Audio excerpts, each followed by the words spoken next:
Okay guys, in today's video, I'm going to be talking about teen dramas. If you know me, you would know that, oh my god, I'm like an avid teen drama watcher. I'll literally have a poster in my wall just full of teen dramas that I've watched. My favorites are probably like The OC, Gossip Girl, Degrassi, 13 Reasons Why, and just so much more. I've watched teen dramas mainly from all the way back from the 90s. No, I have not watched Buffy. Okay, I really do want to watch it, but it's just not the time right now. I've seen a lot of changes in them. In the 90s, the one that I really watched was Dawsons Creek.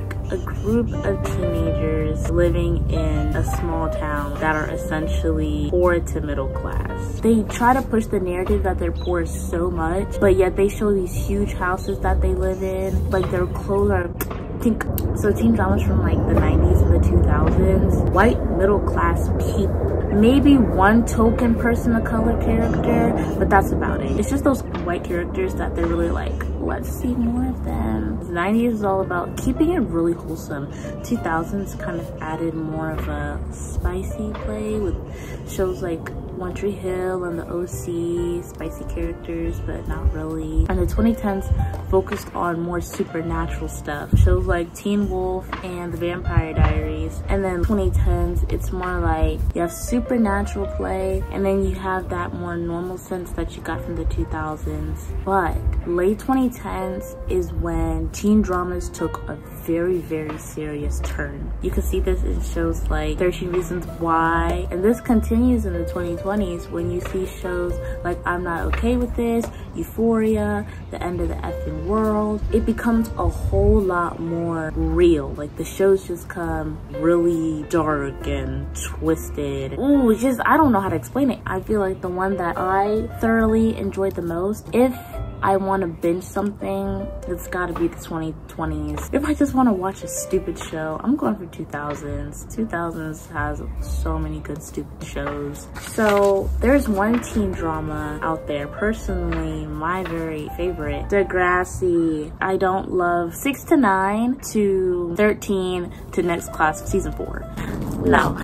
But seasons 1 to 5 and 10 to 12 of The Next Generation, I want everyone to go check it out. Degrassi it's basically a PG version of Skins and Euphoria. Now you can watch that around your parents, they would not care. Degrassi was one of the most realistic teen dramas I've ever watched. It just depends. I didn't relate to all the characters, but who does? No one's gonna relate to the it girl and the incel. I don't know. So I'm just gonna discuss what recurring things I see in teen dramas that they kind of get a little bit constitution incorrect.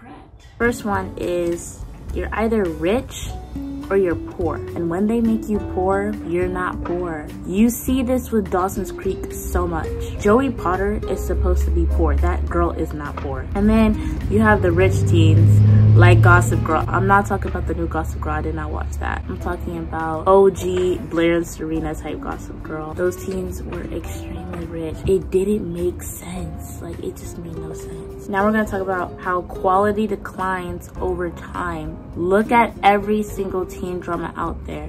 1% of them are good after the 3rd season. A lot of them reach their prime in the 1st and 2nd season. I can't include Degrassi in this because there's a whole nother generation, so like they just don't flow with the same characters. However, quality declines over time. Look at 13 Reasons Why.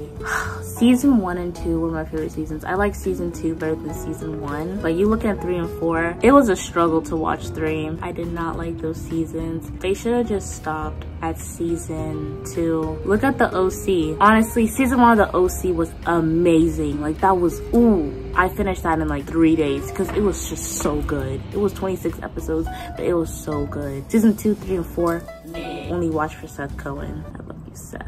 Glee, seasons 1 to 3, they were very good. Seasons 4, it was okay. But season 5 and 6, so trash. It took me like 2 years to finish 5 and 6. We're not even gonna talk about Vampire Diaries because I've been on season 4 since 9th grade.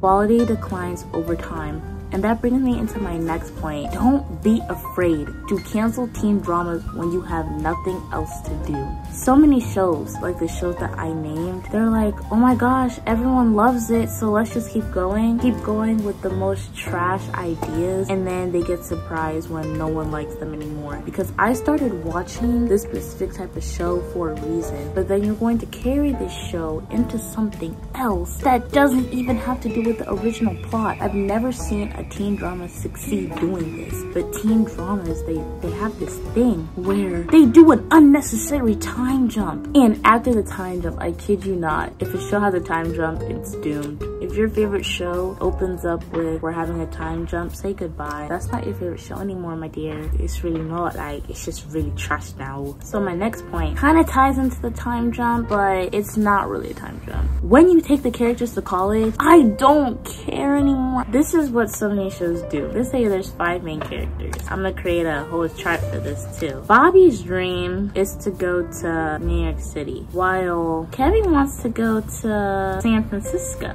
Yasmin's all like, I want to go to Chicago. Mohammed decides to go to Dallas. And Serenity is like, I want to stay in my hometown. In season 1, all those characters say this. They say it from season 1 to season 3. Then their senior year, they also say it. And they get accepted into those schools. But guess what? Everyone ends up going to New York City like Bobby. They'll be in college in one season, and then boom, all the show takes place outside the college life. Another thing is, we need to talk about going from 22 episodes to 10 episodes. I feel like this is a very iffy topic for me because when I have 22 episode seasons, I'm always complaining about how long it is and how long it takes me to finish it. But when I have 10 episode seasons, I'm craving for more.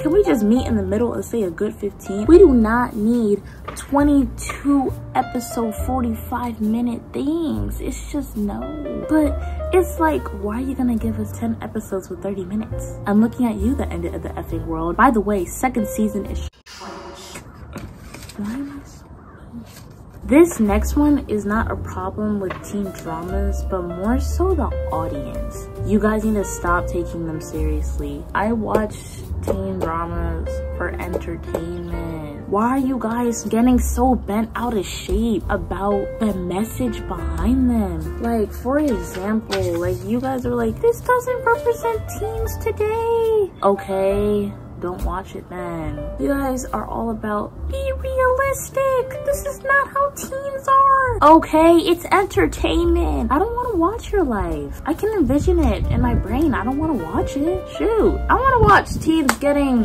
freaking nuked. I want to watch teens put themselves in sticky situations. Next thing about teen dramas. This is a hot take.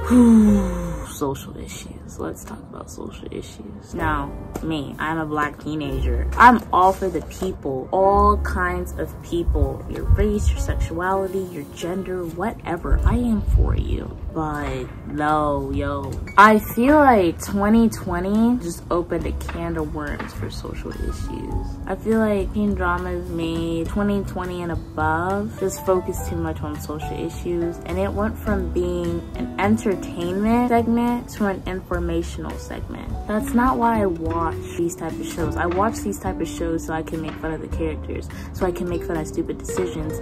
But when you're adding a social issue every freaking episode and every freaking minute, I'm just like, I don't want to watch this anymore. So I don't really want the news to come to something that's supposed to be for my entertainment. Some people might beg to differ, and some people might say, okay, so then how else are you going to learn? Definitely not from TikTok, because miss me with that. Like, you making these other generations actually make fun of us. Like, no, we're supposed to change the narrative. Another thing is that when you add characters after the first season,